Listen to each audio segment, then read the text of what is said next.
Yes, everyone, thank you so much for stopping by our little sliver of the internet to hear us talk about a film, which today is Tolstoy's Taste of Blood, brought to us by Santiago Fernandez Calavete. And we have a story of a man who's protecting his family from some force we're not quite sure right away what he is trying to protect his family from. But he has a rebellious daughter who also is not liking being cooped up in her home. They have very limited technology. They're kind of off the grid, and they're that kind of quirky family that lives on the outskirts of town that have a bit of a reputation of being odd. Well, one night when the daughter decides to rebel against her father and sneak out of the house, she soon discovers what her father has been protecting her from, and a dark family secret comes to light. And we see how she, along with her brother's significant other, deal with this dark secret as it comes knocking on their front door. Taste of Blood, I enjoyed many aspects of this. The variation on this type of story I thought was interesting. As you can probably imagine from the title, they are dealing with vampires.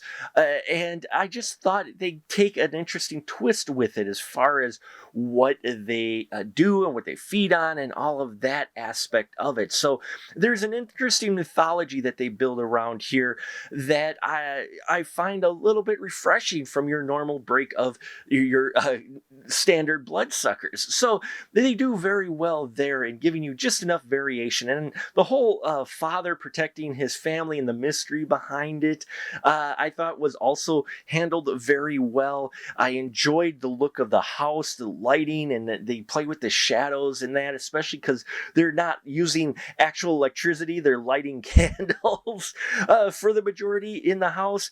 And then when they go outside of the house, it's a creepy woods around the house. We're never really in full daylight. It's usually at dusk or, at night. And so it helps keeps that atmosphere as well. There's some wonderful makeup effects in here, and there's some blood effects as well. It takes some dark turns too.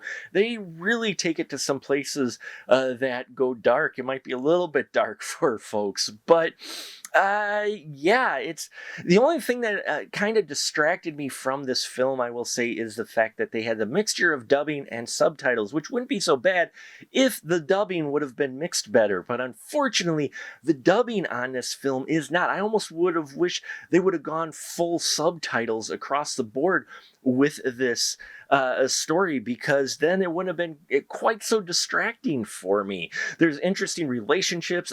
Natalia is played by Alfonsina Caracio, and if I mispronounce that, I apologize. But she puts in a great performance in here. She really does. And especially the way they bookend this film, really impactful. You feel for her.